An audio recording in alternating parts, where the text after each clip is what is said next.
सभी लोगों का डीसी टीचर्स एकेडमी के फेसबुक लाइव पर स्वागत है। जैसा कि आपको पता है कि हम लोग मॉडर्न हिस्ट्री की सीरीज़ कर रहे हैं और इससे पहले हमने पार्ट वन में हमने 60 क्वेश्चंस को डिस्कस किया था। मॉडर्न हिस्ट्री में ये जो युग चल रहा है गांधीवादी युग चल रहा है, ठीक है, गांधीवादी युग चल रहा है। गांधीवादी युग के हमने 60 क्वेश्चंस डिस्कस कर लिए थे। कल का वीडियो वो मेरे YouTube चैनल पे पड़ा हुआ है, वहाँ पर जाकर के आप देख सकते हो। बाकी आज हम स्टार्ट करेंगे 62 से, ठीक है, 61 से स्टार्ट करेंगे, 61 से हम स्टार्ट करेंगे, ठीक है, क्योंकि 60 तक हम इससे पहले के वीडियो में डिस्कस कर चुके हैं। वो आप मेरे YouTube चैनल पे वीडियो पड़ा हुआ है, वहाँ जाकर के देख सकते हो, ठीक है। तो देखिए यहाँ पर पहला क्वेश्चन है, ब्रिटिश सरकार ने पहली बार ये घोषणा की कि उनकी मंशा भारत में धीरे धीरे एक उत्तरदायी सरकार बनाने की है। किसके द्वारा की थी बताइए? रेगुलेटिंग एक्ट 1773, भारत सरकार कानून 1858, क्रिप्स मिशन 1942 या फिर अगस्त घोषणा 1917। बताइए किसके द्वारा की गई थी? अगस्त 1917 घोषणा। यहाँ पर ये गलत दे रखा है, ठीक है, यहाँ पर ये गलत दे रखा है। अगस्त जो आया था वो 1940 में आया था, ये चीज़ ध्यान रखना।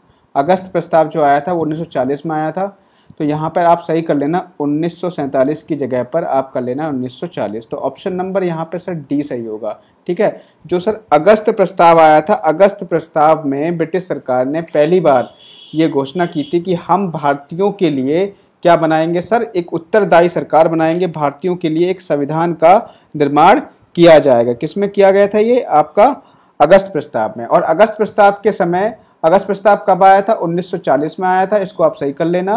और अगस्त प्रस्ताव के समय उस समय वायसराय कौन थे? उस समय वायसराय थे आपके लॉर्ड लिनलिथगो, ठीक है, लॉर्ड लिनलिथगो उस समय भारत के वायसराय थे। वायसराय से क्वेश्चंस बहुत ज़्यादा पूछे जाते हैं, इसीलिए मैं आपको बार बार वायसराय के नाम बता रहा हूँ, ठीक है, ये चीज़ आप ध्यान रखना। आगे बढ़ जाते हैं। ज्योति जी हेलो, अजय जी हेलो, सभी लोग जुड़ जाइए, ठीक है। अगला देखिए, चौरी चौरा नामक प्रसिद्ध स्थल कहाँ पे है? चौरी चौरा नामक प्रसिद्ध स्थल कहाँ पे है? ये सभी को मैंने बताया था, आप जरा कमेंट करके बताइए। ये तो मैंने कल आपको डिस्कस किया था ना, चौरी चौरा नामक प्रसिद्ध स्थल कहाँ पर है? तो 62 का ए, बिल्कुल अजय गुलेरिया जी, 62 का ए गोरखपुर में है, ठीक है। चौरी चौरा नामक स्थल जो है गोरखपुर में। और कल ही मैंने आपको बताया था जो है चौरी चौरा कांड जो है क्यों हुआ था। अच्छा ये बताओ, चौरी चौरा कांड क्यों हुआ था सर? उस समय 1920 में महात्मा गांधी द्वारा असहयोग आंदोलन व मुस्लिमों का एक आंदोलन और चल रहा था सर, खिलाफत आंदोलन। ये दोनों आंदोलन साथ साथ चल रहे थे और इस आंदोलन के अध्यक्ष कौन थे उस समय? महात्मा गांधी इसकी अध्यक्षता कर रहे थे। तो असहयोग आंदोलन के विरोध में गोरखपुर में एक भीड़ ने जुलूस निकाल रहे थे, विरोध कर रहे थे वो अपना। तो उसी समय क्या हुआ, गोरखपुर में एक चौरी चौरा नामक स्थान है, वहां पर जो एक पुलिस के अधिकारी ने गोली चला दी। किस पर? भीड़ पर गोली चला दी। तो भीड़ ने गुस्सा होकर के क्या किया, उस पुलिस थाने में आग लगा दी। ये कब की बात है सर? ये बात है 5 फरवरी 1922 की। आप इस डेट को ध्यान रख लेना। कभी कभी ना फरवरी, जैसे आप कभी कभी पूछ लेता कि 1922 सभी ऑप्शन में देगा, लेकिन डेट पूछ लेगा, तो आप ध्यान रखना 5 फरवरी 1922 की बात है, ठीक है। तो 5 फरवरी 1922 को गोरखपुर में चौरी चौरा नामक स्थान पर यह घटना हुई थी, जिसमें कितने लोगों की मृत्यु हो गई थी? एक थानेदार और 21 हवलदारों की मृत्यु हो गई थी। और इसी के बाद महात्मा गांधी ने असहयोग आंदोलन को वापस ले लिया था, ठीक है। असहयोग आंदोलन को चौरी चौरा नामक घटना के बाद में इन्होंने वापस ले लिया था, ठीक। आगे बढ़ जाते हैं। किसने कहा मध्यरात्रि के टकोर पर जब संसार सोता है भारत अपने जीवन व स्वतंत्रता के लिए जाग उठेगा? ये किसने कहा था बताइए? मध्यरात्रि के टकोर पर जब संसार सोता है भारत अपने जीवन की व स्वतंत्रता के लिए जाग उठेगा। महात्मा गांधी, सी राजगोपालचारी, जवाहरलाल नेहरू व राजेंद्र प्रसाद। तो ऑब्वियस सी बात है सर, इसका ऑप्शन सी सही होगा, जवाहरलाल नेहरू। जवाहरलाल नेहरू ने ये कब कहा था सर? 1947 में जब भारत आज़ाद हो गया था। जब भारत 1947 में आज़ाद हो गया था, तो आज़ाद होने के बाद इनकी जो पहली स्पीच थी, उसी स्पीच में इन्होंने ये कहा था कि मध्य रात्रि के टकोर पर जब संसार सोता है, भारत अपने जीवन व स्वतंत्रता के लिए जाग उठेगा। 63 का सी राइट आंसर है। SK परवीन जी, नीलम जी, अजय गुलेरिया जी, शीलू जी, बिल्कुल सही आंसर है। आगे बढ़ते हैं। Who lives if India dies, who lives if India dies किसकी उक्ति है बताइए। Who lives if India dies, Mahatma Gandhi, Rajendra Prasad, Jawaharlal Nehru या इनमें से कोई नहीं, बताइए किसकी उक्ति है who lives if India dies. तो यहाँ पर सर बात करें, ये जो किताब लिखी गई है, ये किताब लिखी गई है जवाहरलाल नेहरू द्वारा। Who lives if India dies पुस्तक लिखी गई है जवाहरलाल नेहरू द्वारा। ऑप्शन नंबर सी यहाँ पे सही होगा। आगे बढ़ते हैं। जब क्रिप्स मिशन भारत में आया तो उस समय भारत का वायसराय कौन था। जब क्रिप्स मिशन भारत में आया था तो उस समय भारत का वायसराय कौन था। देख लीजिए सर, यहाँ पर क्वेश्चन बन गया भारत के वायसराय से। तो जब क्रिप्स मिशन सर आया था आपका 1942 में, ये चीज़ ध्यान रखना। और उस समय सर वायसराय था लॉर्ड लिनलिथगो। उस समय वायसराय कौन थे, लॉर्ड लिनलिथगो उस समय वायसराय थे, ये चीज़ ध्यान रखना है। क्रिप्स प्रस्ताव की बात करें तो क्रिप्स प्रस्ताव आपका क्यों आया था, क्रिप्स प्रस्ताव क्यों निकाला गया था, तो सर आपको पता है कि उस समय विश्व युद्ध, द्वितीय विश्व युद्ध चल रहा था। अगर मैं आपको भारतीय इतिहास पढ़ाऊँ ना, तो अभी इतना टाइम नहीं है, अगर मैं भारतीय इतिहास पढ़ाऊँ तो आपको ज़्यादा इंटरेस्ट आएगा। उस समय सर आपका पता है कि 1939 से द्वितीय विश्व युद्ध चालू हो गया था, ठीक है। द्वितीय विश्व युद्ध को देख करके जो अमेरिका था और आपके ऑस्ट्रेलिया थे, इन लोगों ने क्या किया, जो है ब्रिटेन पर क्या किया, प्रेशर डाला कि आप जो हो भारतीयों को शामिल करो द्वितीय विश्व युद्ध में, भारतीयों को अपने साथ में लो। तो अब इनके ऊपर प्रेशर आया तो इन्होंने ये कहा कि ठीक है, इन्होंने जो है भारतीयों को क्या प्रलोभन दिया, ब्रिटेन ने भारतीयों को ये प्रलोभन दिया कि ठीक है, हम आपको जो है आज़ादी दे देंगे। आज़ादी लेकिन कब देंगे, जब आप हमारी युद्ध में सहायता करेंगे। कौन से युद्ध में सर, द्वितीय विश्व युद्ध में। अब ये इसी के हिसाब से इन्होंने क्या भेजा था सर, 1942 का क्रिप्स मिशन भेजा था। इसीलिए भेजा था, क्यों, क्योंकि क्रिप्स मिशन में ये था, उसमें क्या लिखा था क्रिप्स मिशन में, ये लिखा था कि भारतीयों को आज़ादी दी जाएगी। कब दी जाएगी, जब युद्ध की समाप्ति हो जाएगी, जब भारतीय हमारे साथ द्वितीय विश्व युद्ध में शामिल होंगे। लेकिन सर आप ये बताइए, आप मुझे ये बताइए कि क्या भरोसा इन अंग्रेजों का कि द्वितीय विश्व युद्ध में हम इनकी सहायता कर दें और ये हमें आज़ादी दे ही दें। क्या भरोसा इन लोगों का, ठीक है। ये हमें इनके ऊपर विश्वास भी तो नहीं कर सकते थे। तो इसीलिए मैं इसके लिए एक इम्पोर्टेंट पॉइंट बता रहा हूं। इसीलिए महात्मा गांधी ने इसको पोस्ट डेटेड चेक कहा था सर, पोस्ट डेटेड चेक। ये भी इंपॉर्टेंट क्वेश्चन बन गया यहां से आपका। महात्मा गांधी ने किसे पोस्ट डेटेड चेक कहा, तो क्रिप्स मिशन को पोस्ट डेटेड चेक कहा था, ठीक है। उत्तर दिनांकित चेक किसे कहा था, क्रिप्स मिशन को कहा था, ठीक है। आगे बढ़ते हैं, चलिए। गांधी जी भारतीय राष्ट्रीय कांग्रेस के अध्यक्ष कितनी बार बने थे, तो मैं आपको बता दूं, एक बात आप माइंड में रख लो कि गांधी जी सिर्फ और सिर्फ एक बार भारतीय राष्ट्रीय कांग्रेस के अध्यक्ष बने हैं। कब बने हैं सर, 1924 में। और सर कहाँ बने हैं, बेलगांव अधिवेशन में, बेलगांव अधिवेशन में, ठीक है, कर्नाटक के बेलगांव अधिवेशन में। ये इंपॉर्टेंट पॉइंट है, आप ध्यान रख लेना, ठीक है। गांधी जी भारतीय राष्ट्रीय कांग्रेस के अध्यक्ष कितनी बार बने थे, एक बार बने थे। कब बने थे, 1924 में। कहां पर, बेलगांव अधिवेशन में, ठीक है, एक ही बार बने। आगे बढ़िए। इंकलाब जिंदाबाद का नारा किसने दिया, सभी को पता होना चाहिए, भगत सिंह ने दिया था इंकलाब जिंदाबाद का नारा। 67 का डी सभी लोगों को पता होगा, ठीक है, बिल्कुल, ओके। आगे बढ़ते हैं। निम्नलिखित में से कौन भारत छोड़ो आंदोलन में शामिल नहीं था। सर भारत छोड़ो आंदोलन की बात जब आई गई है तो क्यों ना हम इसके बारे में थोड़ा सा डिस्कस कर लें। भारत छोड़ो आंदोलन सर कब हुआ था, 1942 में हुआ था पहली बार। कौन सर, भारत छोड़ो आंदोलन कब हुआ था सर, 1942 में शुरू किया गया था। किसके द्वारा, महात्मा गांधी के द्वारा शुरू किया गया था। और महात्मा गांधी ने इसी आंदोलन में एक बात कही थी, एक इम्पॉर्टेंट बात कही थी। क्या कहा था, उन्होंने ये कहा था कि मैं देश की बालू से ही कांग्रेस से भी बड़ा आंदोलन खड़ा कर दूंगा। क्यों, क्योंकि कांग्रेस इस आंदोलन में शामिल नहीं हुई थी, ये उनका अपना आंदोलन था, स्वयं का आंदोलन था, ठीक है। तो इन्होंने ये कहा था कि मैं देश की बालू से ही कांग्रेस से भी बड़ा आंदोलन खड़ा कर दूंगा। और ये जो चालू किया इन्होंने, कहाँ चालू किया था, 1942 में चालू इन्होंने किया था। और इसमें इन्होंने कौन कौन सी घोषणाएं की थी, कौन कौन से प्रस्ताव पारित किए थे। जो भारत छोड़ो आंदोलन था ना सर, इसने हमारी आज़ादी में महत्वपूर्ण भूमिका निभाई थी। तो यहाँ पे सर भारत छोड़ो आंदोलन में इन्होंने क्या प्रस्ताव रखे थे, इन्होंने ये प्रस्ताव रखे थे कि जो है भारत में ब्रिटिश शासन को तुरंत समाप्त किया जाए। ठीक है, पहला प्रस्ताव तो ये रखा था। दूसरी चीज इन्होंने ये रखी थी कि यहाँ पर जो है कुछ इंपॉर्टेंट निर्देश भी दिए थे लोगों को, भारतीय जनता को कुछ इन्होंने निर्देश दिए थे कि सरकारी सेवक नौकरी ना छोड़ें। ठीक है, ये इनको आदेश दिया गया था। दूसरा, सैनिक अपने देशवासियों पर गोलियां ना चलाएं। जो भी सैनिक अंग्रेजी सेना में भर्ती हुआ करते थे उनसे मना कर दिया गया कि आप जो है अपने देशवासियों पर गोलियां नहीं चलाओगे। दूसरी चीज है, छात्र तभी पढ़ाई छोड़ें जब तक आज़ादी हासिल ना हो जाए। ठीक है, जैसे मान लीजिए उन्होंने ये कहा कि छात्र तभी पढ़ाई छोड़ें जब तक वो आज़ादी हासिल होने तक साथ दे सकें। अब ऐसा नहीं है कि अभी पढ़ाई छोड़ दी फिर बाद में फिर से आप कह रहे हो कि नहीं हमें पढ़ना है। तो पढ़ाई छोड़ दी इन्होंने तो छोड़ दें बिल्कुल ही, कब तक, जब तक कि आज़ादी ना मिल जाए। ठीक है, ये कुछ निर्देश दिए थे महात्मा गांधी ने लोगों को। ठीक है, और इसके अलावा और क्या निर्देश दिया था कि कोई भी जो है कृषक जमींदारों को कर ना दे, कोई भी कृषक जो है जमींदारों को कर ना दे। ये कहां पर आ गया, एक मिनट, हाँ, कोई भी कृषक है वो जमींदारों को कर ना दे, ये इसमें भारत छोड़ो आंदोलन में बताया गया था।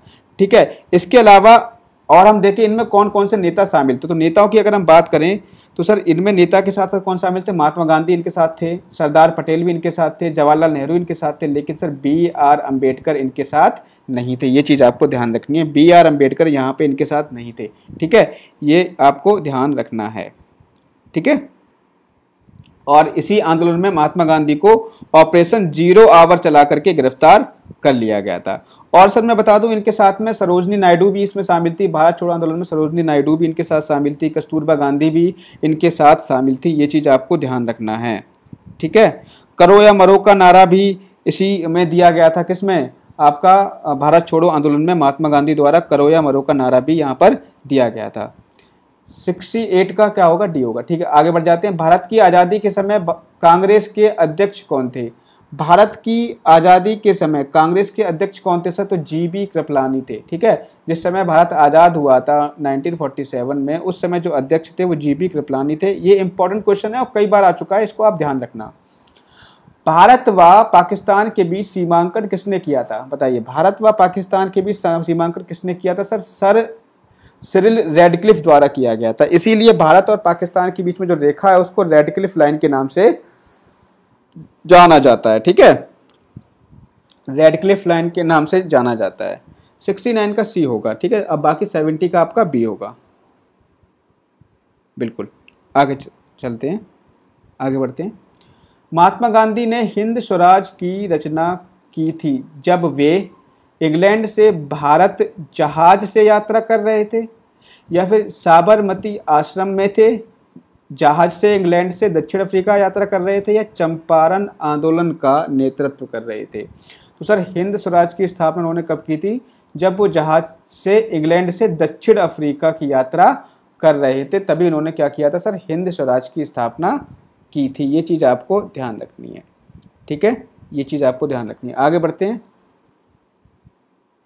इंडियन लिबरल फेडरेशन की स्थापना किसने की थी, SN बनर्जी, CR दास, महात्मा गांधी या चंद्रशेखर आज़ाद, बताइए इसमें किसने की थी। तो सर SN बनर्जी द्वारा इंडियन लिबरल फेडरेशन की स्थापना की गई थी। इम्पॉर्टेंट क्वेश्चन है, ये आपको ध्यान रखना है। इंडियन लिबरल फेडरेशन की स्थापना किसके द्वारा की गई थी सर, SN बनर्जी के द्वारा यहाँ पर की गई थी। ठीक है, आगे बढ़ते हैं।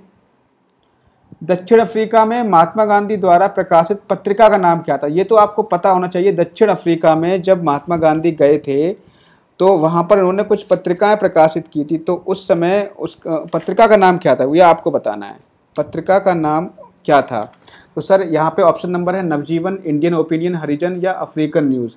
तो यहाँ पे राइट आंसर होगा सर इंडियन ओपिनियन। ठीक है, इंडियन ओपिनियन यहाँ पे पत्रिका थी। इसके अलावा मैं आपको और एक और चीज़ बता दूँ, इंडियन ओपिनियन के अलावा इन्होंने वहाँ पर जो है दक्षिण अफ्रीका में एक एक्ट भी चलाया था, एशियाटिक रजिस्ट्रेशन एक्ट का विरोध किया था।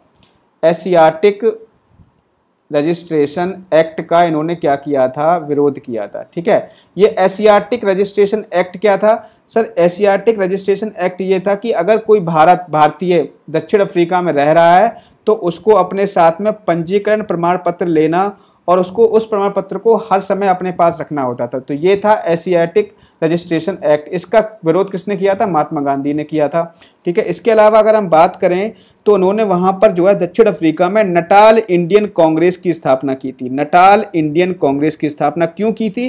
क्योंकि वहां पर जो रंग भेद की नीति थी, रंग भेद की नीति को खत्म करने के लिए नटाल इंडियन कांग्रेस की स्थापना किसके द्वारा की गई थी? महात्मा गांधी के द्वारा की गई थी। और इसमें बात कर ले हम थोड़ी सी, तो वहां पे टॉल स्टाई फॉर्म की स्थापना भी किसके द्वारा की गई थी? टॉल स्टाई फॉर्म की स्थापना भी महात्मा गांधी के द्वारा की गई थी। और हम अगर देखें तो इन्होंने दक्षिण अफ्रीका में एक अखबार का प्रकाशन भी किया था जिसको हम कहते हैं सर इंडियन ओपिनियन अखबार। इंडियन ओपिनियन अखबार भी महात्मा गांधी के द्वारा दक्षिण अफ्रीका में प्रकाशित किया गया था। इसके अलावा इन्होंने 1909 में पश्चिमी मूल्यों की आलोचना करते हुए, पश्चिम के मूल्यों की आलोचना करते हुए हिंद स्वराज नामक पुस्तक लिखी थी। ठीक है, इतनी बात आपको ध्यान रखना है। बाकी अगर और थोड़ा सा बता दें महात्मा गांधी के बारे में, ये भी ध्यान रखिए कि महात्मा गांधी का जन्म कब हुआ था? 2 अक्टूबर 1869 में, 2 अक्टूबर 1869 में हुआ था। ये आपको ध्यान रखना है। ठीक है, आइए आगे बढ़ते हैं। सविनय अवज्ञा आंदोलन 1930 की पराकाष्ठा में गांधी जी ने किसके साथ हस्ताक्षर किए थे? तो 1930 की बात की जा रही है। तो 1930 में आपको पता है कि लॉर्ड इरविन थे। ठीक है, उस समय कौन थे? लॉर्ड इरविन वहां के वायसराय थे।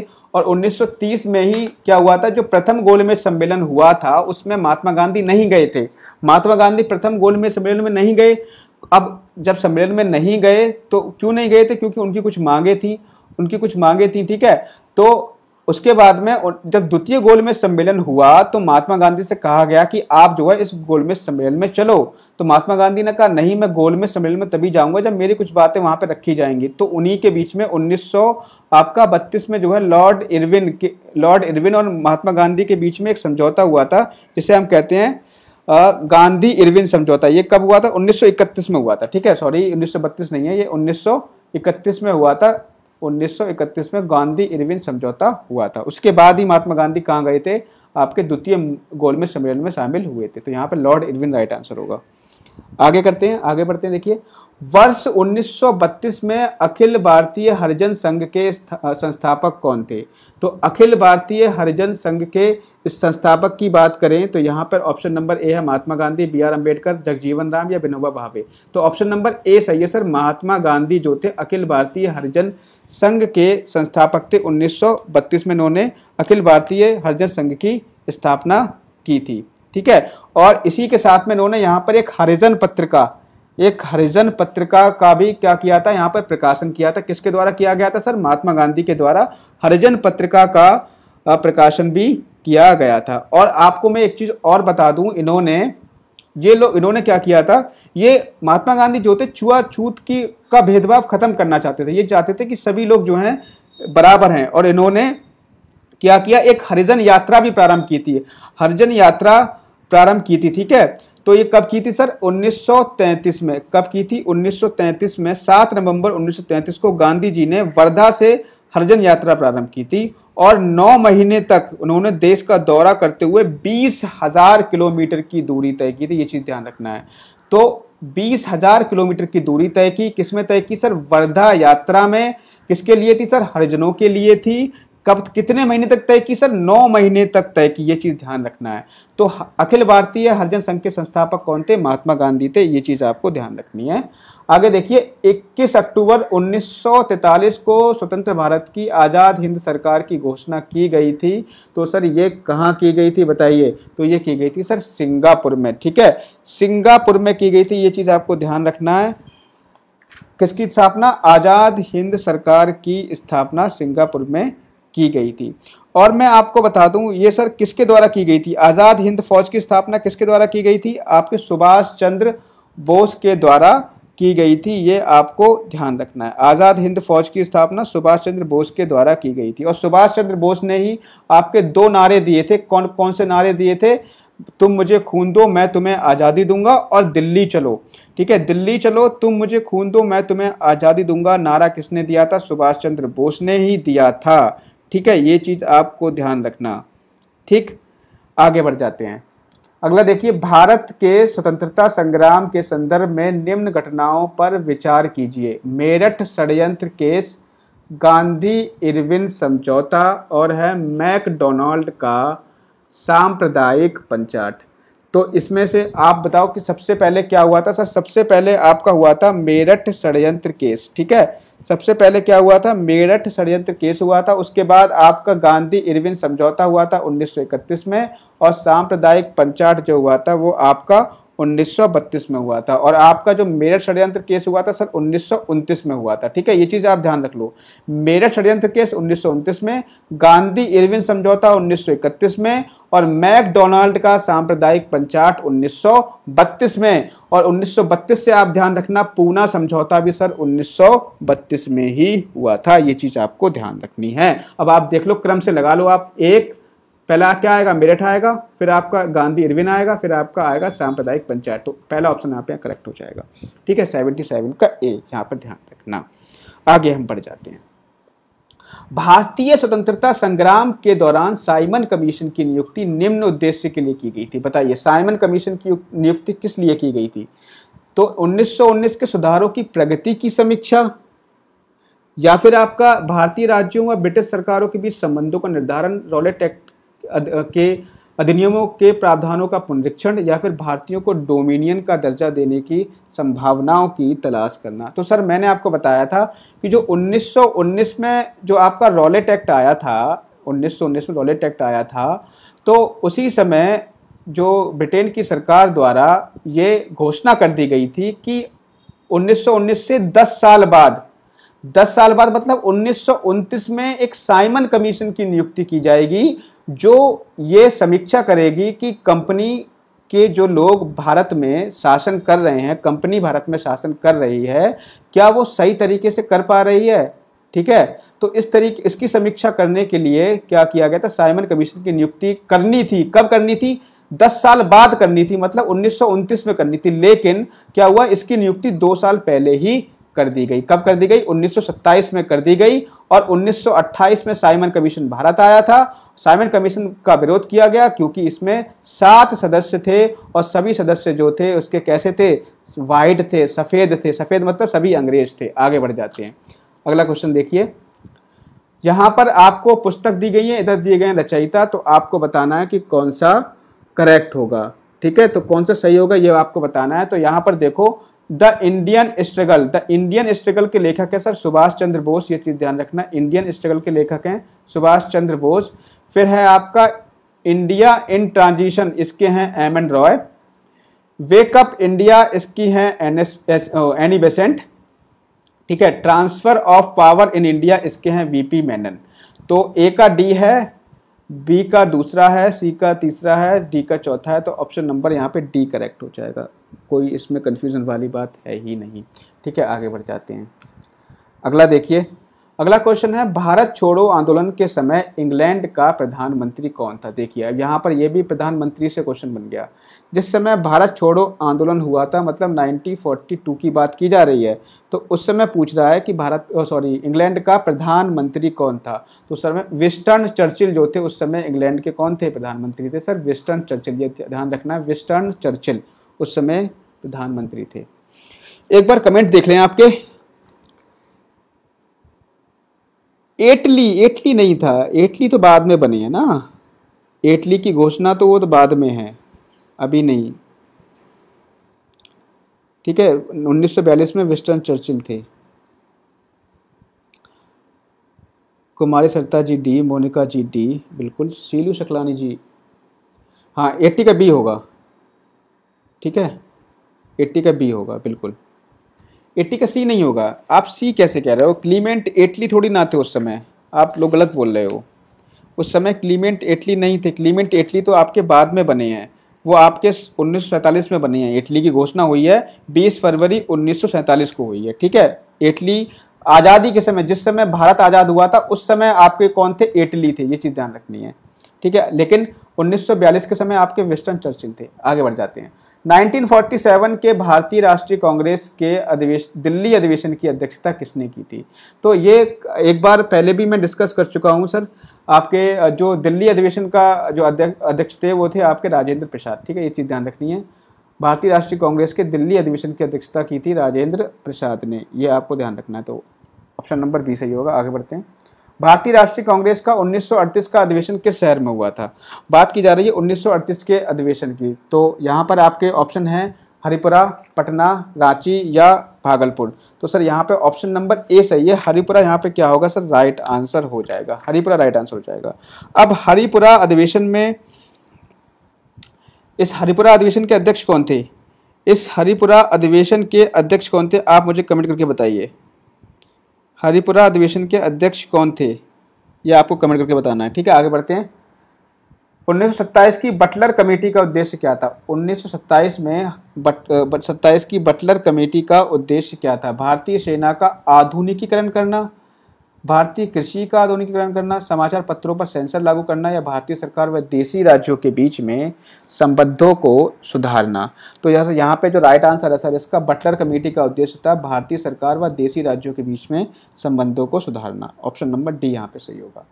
भारत छोड़ो आंदोलन का नेतृत्व किसने किया था? तो ये तो बहुत आसान सी चीज है, किसने किया था नेतृत्व बताइए। भारत छोड़ो आंदोलन का जो नेतृत्व किया था वो किसके द्वारा किया गया था बताइए। इसका नेतृत्वकर्ता कौन था? कौन था इसका नेतृत्वकर्ता? तो ऑब्वियस सी बात है कौन थे इसके? महात्मा गांधी थे। ठीक है, आगे बढ़ जाते हैं। करो या मरो, डू और डाई किसने कहा था बताओ। करो या मरो का नारा किसने दिया था? करो या मरो का नारा भी किसने दिया था? महात्मा गांधी ने दिया था। भारत छोड़ो आंदोलन के समय दिया गया था। आगे बढ़ते हैं। निम्नलिखित में से किसने भारतीय राष्ट्रीय कांग्रेस के कराची अधिवेशन की अध्यक्षता की थी? 1931 की बात की जा रही है। तो कराची अधिवेशन की अध्यक्षता की थी सर वल्लभ भाई पटेल ने। इंपॉर्टेंट है ये, ठीक है, ध्यान रखना, वल्लभ भाई पटेल ने। ठीक है, आगे बढ़ते हैं। अगला क्वेश्चन है, भारत में साइमन कमीशन के बहिष्कार का मुख्य कारण क्या था? तो साइमन कमीशन के इसमें क्या थे? सभी सदस्य कैसे थे? अंग्रेज थे। ये मैं आपको बता ही चुका हूँ। सभी सदस्य कैसे थे? अंग्रेज थे। ठीक है, ये मैं कई बार आपको बता चुका हूँ। सभी लोग कमेंट करें ना, तो एक बार क्वेश्चन नंबर लिख कर कमेंट करें। क्वेश्चन नंबर लिख करके कमेंट करें सभी लोग। ठीक है, आगे बढ़ते हैं। भारत में द्वैध शासन, देखो जहां पर द्वैध शासन का बात आ जाए, डायरकी की बात आ जाए, तो वहां पर आंख बंद करके आप लगा देना 1919। ठीक है, भारत में द्वैध शासन की बात आ जाए तो सर मॉन्टेग्यू चेम्सफोर्ड रिफॉर्म्स 1919। सभी लोग ध्यान रखेंगे कि द्वैध शासन की बात आ रही है तो आंख बंद करके मॉन्टेग्यू चेम्सफोर्ड रिफॉर्म 1919 लगा देना। ठीक है, आगे बढ़ जाते हैं। 88 का सी, बिल्कुल सुनंदा खुशबू जी, शीलू शकलानी जी, सभी लोग सही आंसर दे रहे हैं। ठीक है, आगे बढ़ते हैं। अब यहाँ पर देखो, ये भी इंपॉर्टेंट चीज़ है, यहाँ से आपका रिवीजन होगा। देखो यहाँ पे सूची 1 में आपका कुछ प्रस्ताव दिए गए हैं और सूची 2 में कुछ वायसराय दिए गए हैं या कुछ व्यक्ति दिए गए हैं जो इससे संबंधित हैं। तो आपको बताना है कि कौन सा राइट ऑप्शन होगा। तो सर यहाँ पर देखो, अगस्त घोषणा जो की गई थी, तो वो उस समय कौन थे आपके? अगस्त प्रस्ताव जो लिया गया था सर, उस समय आपके अगर देखे जाएं तो कौन थे? तो आपके मॉन्टेग्यू थे। ठीक है, अगस्त घोषणा जो है सर, एक है अगस्त प्रस्ताव और एक है अगस्त घोषणा, ये दोनों अलग अलग हैं। अगस्त घोषणा करी गई थी मॉन्टेग्यू के द्वारा, लेकिन अगर अगस्त प्रस्ताव की बात करें तो अगस्त प्रस्ताव के समय जो वायसराय थे वो कौन थे सर? लॉर्ड लिथगो थे। ये चीज ध्यान रखना। अगस्त घोषणा मॉन्टेग्यू के द्वारा, अगस्त प्रस्ताव अलग चीज है। अगस्त घोषणा हुई थी 1918 में और अगस्त प्रस्ताव हुआ था आपका 1942 में। ये दोनों अलग अलग चीजें हैं। तो अगस्त घोषणा की गई थी मॉन्टेग्यू के द्वारा, अगस्त प्रस्ताव लाया गया था उस समय जो वायसराय थे वो लॉर्ड लिथगो के द्वारा लाया गया था। अगस्त संकल्प से लाया गया था आपका महात्मा गांधी के द्वारा। ठीक है, महात्मा गांधी के द्वारा। इसके बाद बात करें प्रत्यक्ष कार्यवाही, तो प्रत्यक्ष कार्यवाही दिवस मनाया गया था सर MA जिन्ना, मतलब मोहम्मद अली जिन्ना के द्वारा प्रत्यक्ष कार्यवाही दिवस मनाया गया था। तो 89 का ए यहाँ पर सही होगा। ठीक है, तो कभी कंफ्यूज नहीं हो गया अब आप। अगस्त घोषणा अलग है जो 1918 में हुई थी, मॉन्टेग्यू द्वारा की गई थी। अगस्त प्रस्ताव अलग है जो 1942 में हुआ था, जो 1940 में, सॉरी अगस्त प्रस्ताव 1940 में हुआ था, ठीक है, जो लॉर्ड लिद्को द्वारा किया गया था। अगस्त संकल्प जो है महात्मा गांधी द्वारा, प्रत्यक्ष कार्रवाई मोहम्मद अली जिन्ना द्वारा। आगे बढ़ जाते हैं, ऑप्शन नंबर ए करेक्ट होगा इसका। निम्नलिखित में से किस आंदोलन में सरदार वल्लभ भाई पटेल ने मुख्य भूमिका निभाई थी? तो आपको पता ही होगा कि किस आंदोलन में सरदार वल्लभ भाई पटेल ने मुख्य भूमिका निभाई थी। तो सर ये है आपके बारदोली सत्याग्रह, ठीक है। बारदोली सत्याग्रह आंदोलन में जो है मुख्य भूमिका निभाई गई थी, किसने निभाई थी? सरदार वल्लभ भाई पटेल ने। और जो बारदोली सत्याग्रह था, बारदोली सत्याग्रह में वल्लभ भाई पटेल ने मुख्य भूमिका निभाई थी। इसी के कारण बारदोली की महिलाओं ने इन्हें किसकी उपाधि दी थी? सरदार की उपाधि दी थी। बारदोली की महिलाओं ने वल्लभ भाई पटेल को सरदार की उपाधि दी थी, किसमें? बारदोली सत्याग्रह में, ठीक है, ये चीज ध्यान रखनी है। आगे बढ़ जाते हैं, किसने असहयोग आंदोलन के दौरान विदेशी कपड़ों को जलाया जाना एक निष्ठुर बर्बादी बताया था? किसने बताया था निष्ठुर बर्बादी? बताइए। लॉर्ड रीडिंग, मोहम्मद अली जिन्ना, मोतीलाल नेहरू या रविन्द्रनाथ टैगोर? तो सर रविन्द्रनाथ टैगोर ने जो है एक निष्ठुर बर्बादी बताया था, ये चीज़ ध्यान रखना है। ऑप्शन नंबर डी यहाँ पर करेक्ट हो जाएगा, ठीक है। 90 का डी, 91 का भी डी होगा। आगे बढ़ते हैं, भारत छोड़ो प्रस्ताव का आलेख किसने बनाया था? भारत छोड़ो प्रस्ताव का आलेख किसने बनाया था? तो सर भारत छोड़ो प्रस्ताव का आलेख बनाया था सर महात्मा गांधी ने, ये तो सभी को पता ही होना चाहिए। भारत छोड़ो आंदोलन जो चला था, एक बार कमेंट ले लेते हैं सभी लोगों के। 91 का डी, सुनंदा खुशबू जी सही है, ज्योति अक्षय जी 90 का डी सही है। 91 का डी, पुजू अनी आहाना ठाकुर जी 91 का डी बिल्कुल। रिंकू पूजा, प्रिया पांडे, सुजीत जी, सुनंदा जी 92 का बी बिल्कुल सही। नेहा जी 91 का डी, 92 का बी, 92 का बी सही है। आगे बढ़ते हैं, चलिए। भारत के स्वतंत्रता आंदोलन के दौरान महात्मा गांधी द्वारा स्थापित साबरमती आश्रम किस नगर के बाहर स्थित था? तो ये तो आपको पता ही होगा सर, अहमदाबाद में था, ठीक है। कहाँ था? अहमदाबाद में। आगे बढ़ते हैं,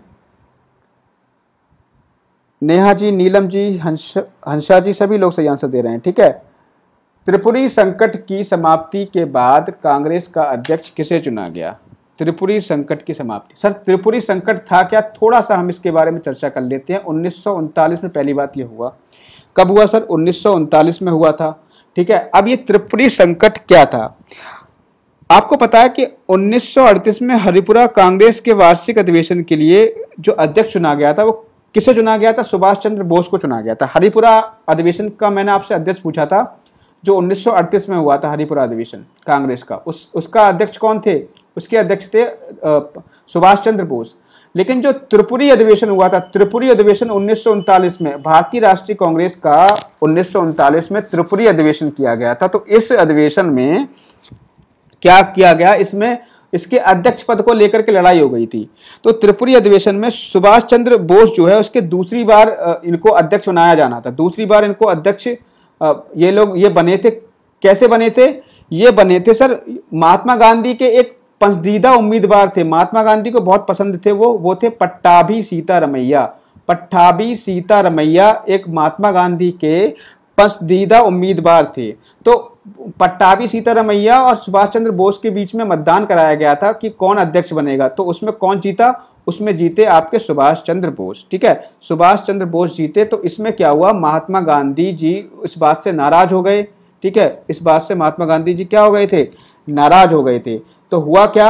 अब यहीं पे त्रिपुरी संकट, इसी को हम कहते हैं त्रिपुरी संकट। अब यहाँ पे बात ये आ जाती है कि किसको अध्यक्ष बनाया जाए। भाई महात्मा गांधी जी तो नाराज हो गए, अब बात ये आई कि किसको अध्यक्ष बनाया जाए। तो हुआ क्या? इसमें जो सुभाष चंद्र बोस थे, उन्होंने क्या किया था? अध्यक्ष पद से इस्तीफा दे दिया था। उन्होंने खुद सोचा कि महात्मा गांधी जी बड़े हैं, तो महात्मा गांधी जी का सम्मान करते हुए सुभाष चंद्र बोस ने 1939 में जो त्रिपुरी अधिवेशन हुआ था, उसके अध्यक्ष पद से इस्तीफा दे दिया था। ये चीज ध्यान रखना। और 1939 में ही इन्होंने क्या किया था? भारतीय राष्ट्रीय कांग्रेस से अलग होकर के इन्होंने फॉरवर्ड ब्लॉक की स्थापना की थी। फॉरवर्ड ब्लॉक की स्थापना, कभी प्रश्न आपके एग्जाम में आ जाए कि फॉरवर्ड ब्लॉक की स्थापना सर किसने की, तो आप बता देना कि सुभाष चंद्र बोस ने की, ठीक है। ये चीज ध्यान रखना। तो यहाँ पर ध्यान रखना कि किसे अध्यक्ष चुना गया था? पट्टाभी सीतारमैया चुना गया था। ये चीज ध्यान रखना, पट्टाभी सीतारमैया इसके अध्यक्ष थे, ठीक है। 94 का बी। आगे बढ़ते हैं, सभी लोगों को समझ में आ रहा है ना? आगे बढ़ते हैं। किसने सुझाव दिया कि स्वतंत्रता प्राप्ति के बाद भारतीय राष्ट्रीय कांग्रेस को समाप्त कर दिया जाए? किसने सुझाव दिया कि स्वतंत्रता प्राप्ति के बाद भारतीय राष्ट्रीय कांग्रेस को समाप्त कर दिया जाए? बताइए। सी राजगोपालचारी, जेबी कृपलानी, महात्मा गांधी या जयप्रकाश नारायण ने किसने सुझाव दिया था? तो महात्मा गांधी जो थे, महात्मा गांधी ने ही सुझाव दिया था कि जब स्वतंत्रता मिल जाएगी तो आप जो है भारतीय राष्ट्रीय कांग्रेस को समाप्त कर देंगे। ठीक है, तो 95 का सी ऑप्शन। ठीक है, एक बार कमेंट ले लें सभी लोग। आगे बढ़ते हैं। सुनंदा जी सही है बिल्कुल, 95 का सी। हीरालाल जी सी, सरिता जी सी, सभी लोग सही आंसर दे रहे हैं बिल्कुल। आगे बढ़ते हैं। तो अच्छा मुझे एक चीज़ बताओ, अहाना जी बिल्कुल सही है, कुमारी सरिता जी सही है, 95 का सी बिल्कुल, प्रिया जी सही है, हंसा जी सही है, नीलम जी सही है, नेहा जी सही है। अच्छा मुझे एक चीज़ बताओ कि आप लोगों का एग्ज़ाम कब है? ये कमेंट करके बताओ आप लोगों का एग्ज़ाम कब है। सभी लोग एक बार पोस्ट को लाइक कर दें, साथ साथ में लाइक भी कर दिया करें, और जिन लोगों ने इस पेज को फॉलो नहीं किया है उस पेज को फॉलो कर लें और पोस्ट को शेयर जरूर कर दिया करें। चलिए एक बार मुझे ये बताइए कि आप लोगों का एग्ज़ाम कब है? एग्ज़ाम कब है? कमेंट करके बताइए किस डेट को आपका एग्ज़ाम है। जो HP टेट वाले हैं ना वो कमेंट करके बताएं कब है आप लोगों का एग्ज़ाम है। फटाफट से जल्दी कमेंट करके बताएं HP टेट वाले।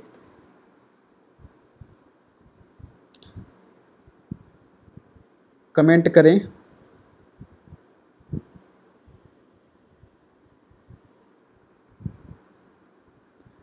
नाइन अगस्त का, ओके। अच्छा मुझे ये बताओ, ठीक है 9 अगस्त को एग्ज़ाम है, तो आपका देखो ये मॉडर्न हिस्ट्री तो मैं ख़त्म कर ही दूंगा, 9 अगस्त तक तो ख़त्म हो जाएगा, और आपकी मैं संविधान भी ख़त्म करा दूंगा। ठीक है, संविधान की भी प्रैक्टिस करा दूंगा, आपकी इतिहास की और संविधान की दोनों की मैं प्रैक्टिस करा दूंगा। ठीक है, आप चिंता ना करो उसकी। अब मुझे ये बताओ कि कितने लोग चाहते हैं कि कल मैं जो है बाल विकास जो HP टेट का बाल विकास है, HP टेट के बाल विकास के कल इंपॉर्टेंट क्वेश्चन लेके आऊं। कल मैं टॉप 100 क्वेश्चन लेके आऊं HP टेट बाल विकास के। बताइए कितने लोग चाहते हैं HP टेट बाल विकास के मैं 100 क्वेश्चन लेके आऊं? कल मैं लेके आऊंगा। ठीक है, 100 क्वेश्चंस। तो कितने लोग रेडी हैं इसके लिए?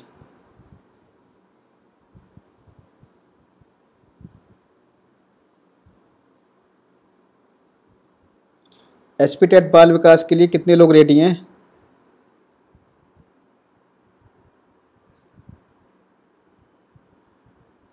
ठीक है, HP टेट जो बिल्कुल HP टेट पर आधारित होंगे,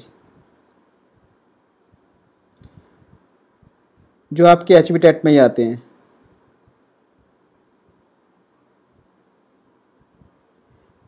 बिल्कुल, तो मैं HP टेट के ही इंपॉर्टेंट क्वेश्चन लेके आऊँगा, और हो सकता है वो आपकी सीरीज 1-2 घंटे के लिए चले। 1-2 घंटे तक आप रेडी रहना करवाने के लिए। 1-2 घंटे तक मतलब आप जो है रेडी रहें, मतलब अपना टाइम निकाल करके बैठें, वो आपके लिए बहुत ही ज़्यादा हेल्पफुल होगा, और सारे कंसेप्ट बताते हुए मैं चलूँगा साथ साथ में। ठीक है, तो बस देखो एक काम आपको करना पड़ेगा, मेरा आपको एक काम करना पड़ेगा। DC टीचर्स एकेडमी का जो यूट्यूब चैनल है, DC टीचर्स एकेडमी का यूट्यूब चैनल है, वो आपको सब्सक्राइब करना है। 1000 सब्सक्राइबर मेरे आज हो जाएं।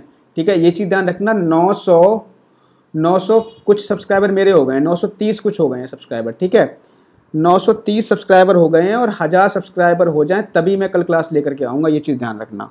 तो मतलब आप 100 लोग देख रहे हो, आप कम से कम 70 लोग सब्सक्राइब तो कर ही सकते हो ना। आज 1000 सब्सक्राइबर हो जाएं मेरे, तभी मैं आपकी क्लास कल लेके आऊँगा। ठीक है, तभी आपकी क्लास कल चलेगी। ये चीज़ ध्यान रखना, आपके बाल विकास की क्लास तभी आएगी जब 1000 सब्सक्राइबर मेरे आज हो जाएंगे, क्योंकि 930 अभी हो गए हैं, 70 आपको करने हैं, और 100 लोग देख रहे हो आप लोग, तो 70 तो कर ही सकते हो। टाइमिंग तभी बता दूंगा मैं। देखो टाइमिंग मेरी जो रहेगी आपकी, मैं 2 बजे आ जाऊंगा लाइव, 2 बजे मैं आपका लाइव आऊँगा। ठीक है, 2 बजे लाइव आऊँगा, लेकिन तभी 2 बजे लाइव आऊँगा जब आप 1000 सब्सक्राइबर मेरे हो जाएंगे, तभी आऊँगा मैं। इसके अलावा अगर नहीं हो पाए तो फिर नहीं आऊँगा, फिर तो जो नॉर्मल चल रहा है वो चलता ही रहेगा। ठीक है, चलिए अब हम आगे बढ़ जाते हैं, आगे देखते हैं, अगला क्वेश्चन देखते हैं। बाकी जो ये वीडियो जो तैयारी कर रहे हैं बीईओ की, उसके लिए भी इम्पोर्टेंट है ये वीडियो, ठीक है। बीईओ की जो तैयारी कर रहे हैं और बाकी जो अदर एग्ज़ाम जो लेखपाल है और पुलिस वगैरह है, इसके लिए भी ये इम्पोर्टेंट है। चलिए अब हम आगे बढ़ जाते हैं। इतना मैंने आपको बता दिया। हाँ, आप सब्सक्राइब कर चुके हो और आप और लोगों से सब्सक्राइब कराइए। 1000 सब्सक्राइबर हो गए तो मैं कल लेके आता हूँ वीडियो, ठीक है। चलिए आगे बढ़ते हैं। भारतीय राष्ट्रीय कांग्रेस के त्रिपुरी सम्मेलन में 1939 में सुभाष चंद्र बोस को कांग्रेस का अध्यक्ष चुना गया था। ये त्रिपुरी कहाँ पर है बताइए, ये त्रिपुरी जगह कहाँ पर है? त्रिपुरी जगह तो ये सर है आपकी जबलपुर में, ठीक है। कहाँ पर है? जबलपुर में है। हाँ, जिन लोगों ने कर दिया वो उन लोगों के लिए बहुत बहुत धन्यवाद, और जिन लोगों ने नहीं किया है वो लोग जाकर के अभी कर दें, ठीक है। वीडियो के बाद में जाकर के कर दें। महात्मा गांधी दक्षिण अफ्रीका से भारत किस वर्ष लौटे थे? तो मैं आपको बता चुका हूं, जो महात्मा गांधी हैं दक्षिण अफ्रीका से 1915 में वापस लौटे थे। और 1915 में आकर के सबसे पहले वो किन से मिले? सबसे पहले मिले थे सर गोपाल कृष्ण गोखले से मिले, और गोपाल कृष्ण गोखले के विचारों से वो बहुत ही ज़्यादा प्रभावित हुए और उनको राजनीतिक गुरु बना लिया था, ठीक है। तो 97 का यहाँ पर ए सही होगा। गांधी जी की मृत्यु पर किसने कहा हमारे जीवन से प्रकाश चला गया? किसने कहा था गांधी जी की मृत्यु पर हमारे जीवन से प्रकाश चला गया? तो सर वो थे जवाहरलाल नेहरू, ठीक है। जवाहरलाल नेहरू ने कहा था हमारे जीवन से प्रकाश चला गया था। आगे बढ़ते हैं। फिनिक्स फॉर्म की स्थापना किसने की? फिनिक्स फॉर्म की स्थापना किसने की थी? सर ऑब्वियस सी बात है, ये किसके द्वारा की गई थी? महात्मा गांधी के द्वारा की गई थी। फिनिक्स फॉर्म की स्थापना सर महात्मा गांधी के द्वारा ही की गई थी। ये चीज़ आपको ध्यान रखना है, ठीक है। आगे बढ़ते हैं। अगला क्वेश्चन है इंकलाब का नारा किसने दिया? तो सभी को पता होगा, जो इंकलाब का नारा जो दिया गया था किसके द्वारा दिया गया था? सर मोहम्मद इकबाल के द्वारा दिया गया था, ठीक है। इंकलाब का नारा जो है मोहम्मद इकबाल के द्वारा दिया गया था। आगे बढ़ते हैं। कवि इकबाल ने सारे जहां से अच्छा हिंदुस्तान हमारा भारत के किस स्थान से संबंधित है? बताइए, सारे जहां से अच्छा हिंदुस्तान हमारा भारत के किस स्थान से संबंधित है? तो ये सर है पंजाब से संबंधित, ठीक है। पंजाब से संबंधित है। आगे बढ़ते हैं। मुस्लिम लीग ने मुक्ति दिवस कब मनाया? मुस्लिम लीग ने मुक्ति दिवस कब मनाया? सर 1939 में, ठीक है। 1939 में इन्होंने मुक्ति दिवस क्यों मनाया था? क्योंकि 1939 में ही इन्होंने जो है पाकिस्तान की संकल्पना का उद्घाटन किया था। पाकिस्तान वर्ड जो है चौधरी रहमत अली द्वारा लाया गया था, और पाकिस्तान इन्होंने सोच लिया था कि हमारा जो एक अलग कंट्री बनेगी उसका नाम जो होगा पाकिस्तान होगा। तो उसी दिन जो उन्होंने मुक्ति दिवस मनाया था 1939 में। आगे देखिए, 1937 के चुनावों में कांग्रेस द्वारा बहुमत प्राप्त प्रांतों की संख्या थी।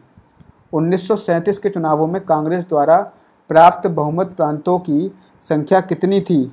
तो ऑप्शन नंबर सर यहाँ पे डी सही है, 6 प्रांत ऐसे थे जिनमें कांग्रेस ने बहुमत प्राप्त किया था 1939 में। ये चीज़ ध्यान रखना है, ठीक है। 6 प्रांत ऐसे थे जिसमें कांग्रेस ने क्या किया था, जो है बहुमत प्राप्त किया था। आगे बढ़ते हैं।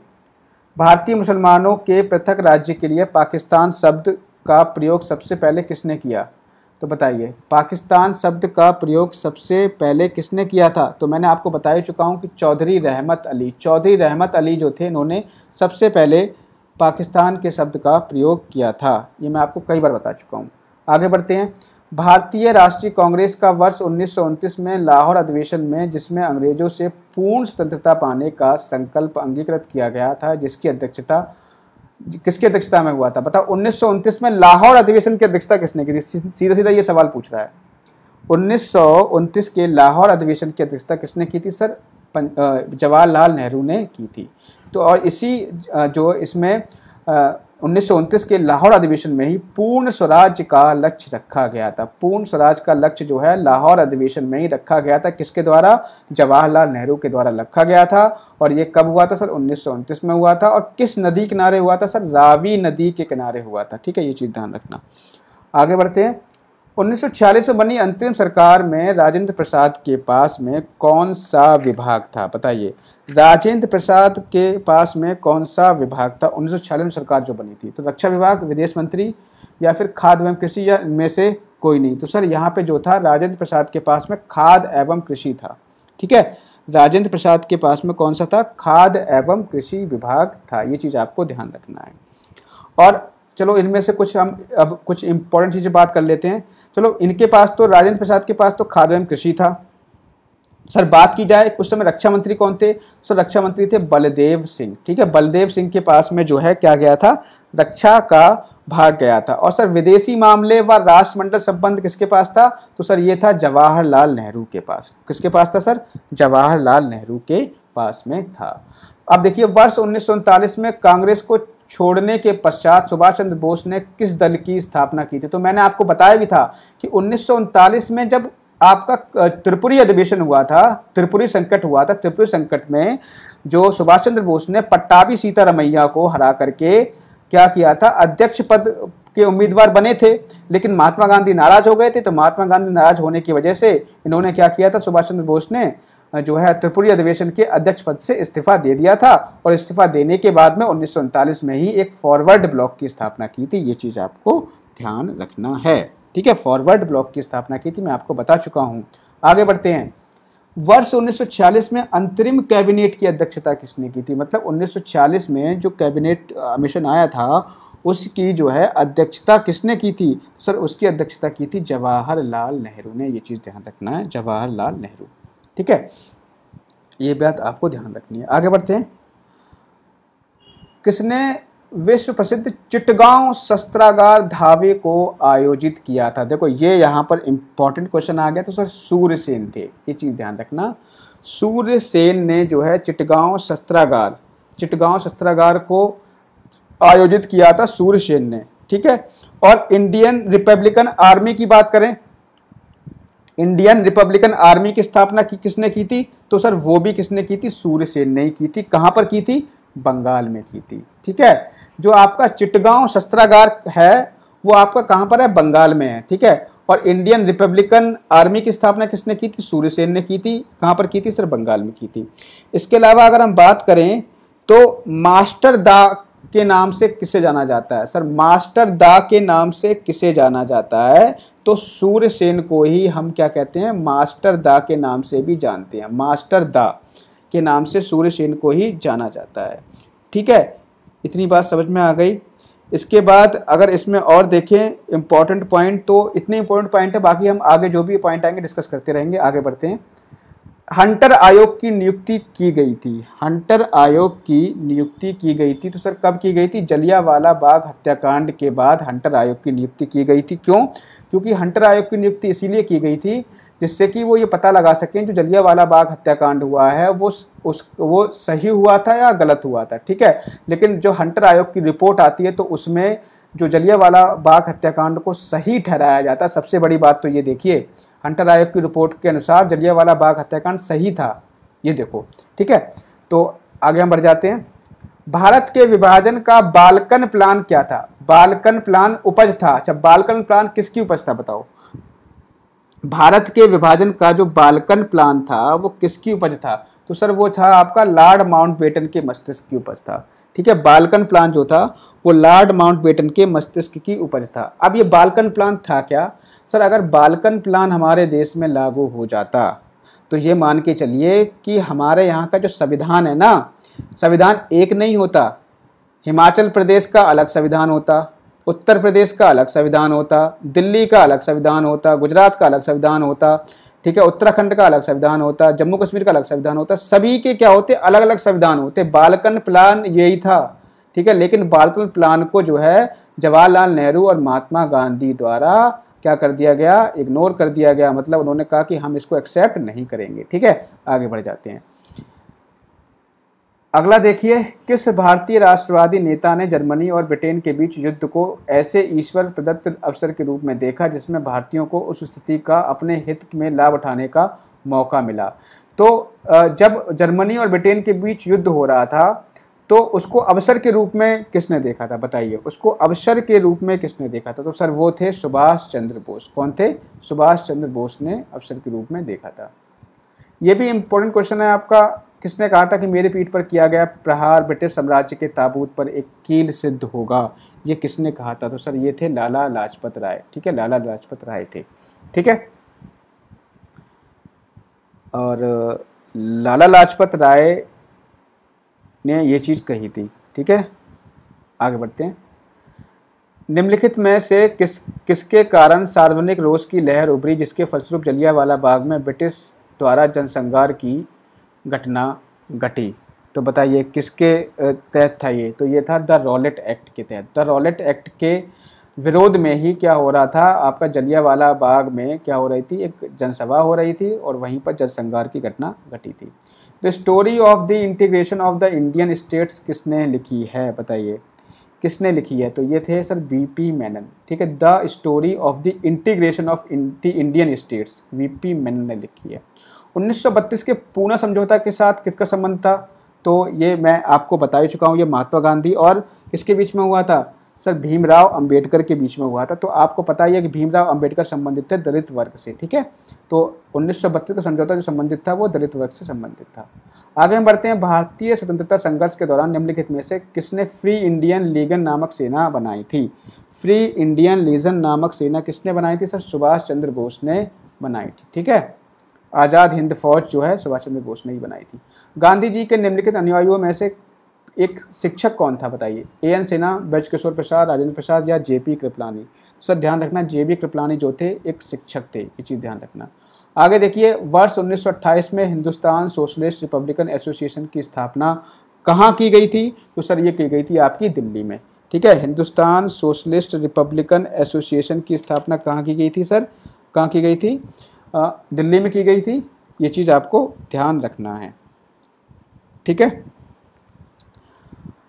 तो इतनी बात क्लियर हो गई। अगर बात करें हम हिंदुस्तान रिपब्लिकन एसोसिएशन HRA की स्थापना कब की गई? तो वो की गई थी सर 1924 में।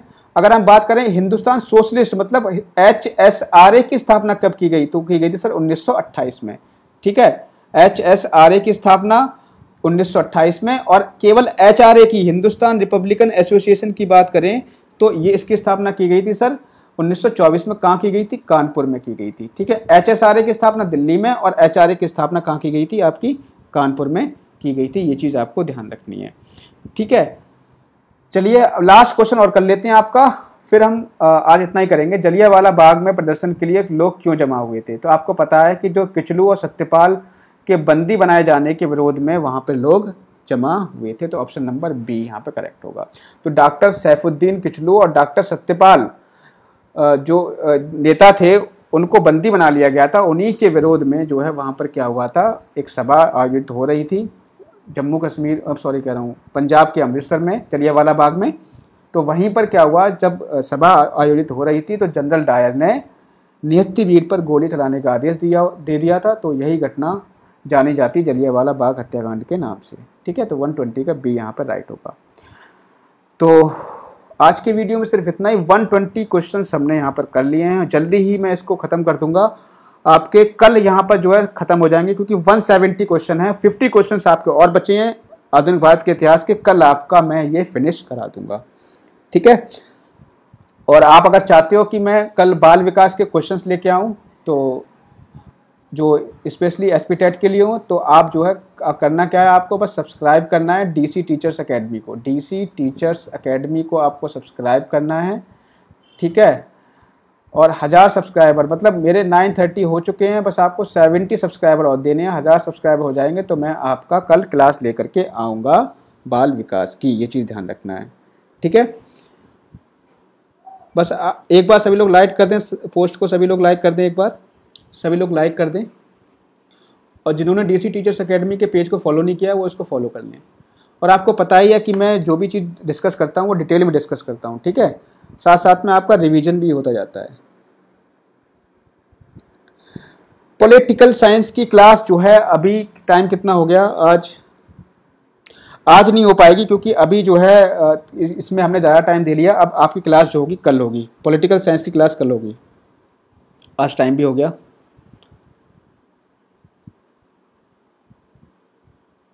पॉल साइंस की क्लास कल होगी। कल छुट्टी भी है और मुझे स्कूल नहीं जाना है क्योंकि गवर्नमेंट टीचर्स को, आपको पता है गवर्नमेंट टीचर्स तो सभी लोग स्कूल जा ही रहे हैं। तो कल नहीं जाऊंगा मैं क्योंकि कल जो है लॉकडाउन की वजह से छुट्टी रहेगी स्कूल की। तो इसीलिए मैं सोच रहा था कि कल आपका वीडियो लेकर के आऊँ और ठीक है, तो सभी लोग सब्सक्राइब कर दिए, जाकर के जल्दी जाइए सब्सक्राइब करिए। 70 सब्सक्राइबर आपको देने हैं, आप सब्सक्राइब खुद करिए और आपकी फैमिली में जो भी हो उससे सब्सक्राइब करा दीजिए।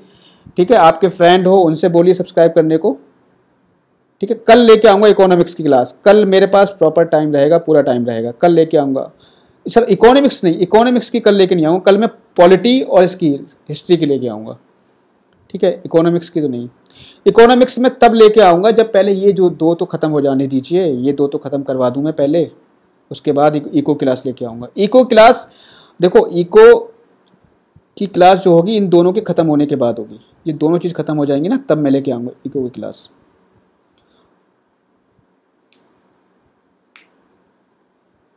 ठीक है, चलिए अब मिलते हैं वीडियो में, कल मिलते हैं, फिर कल मिलेंगे आपको। अगर 1000 सब्सक्राइबर हो जाते हैं तो कल हम जो है क्लास करेंगे किसकी, बाल विकास की, और जो कि आपके HP टेट के जो क्वेश्चंस होंगे, HP टेट के लिए जो इम्पोर्टेंट क्वेश्चन होंगे बाल विकास के, उसकी क्लास हम करेंगे अगर 1000 सब्सक्राइबर हमारे हो जाते हैं तो। ठीक है, बिल्कुल मिलते हैं नेक्स्ट वीडियो में। सभी लोग स्वस्थ रहिए, यही मेरी कामना है। पढ़ाई करते रहिए अच्छे से, और सभी लोग पेपर में अच्छा करेंगे, सभी लोगों को अपनी ड्रीम जॉब मिले, ये मेरी सभी लोगों के लिए कामना है।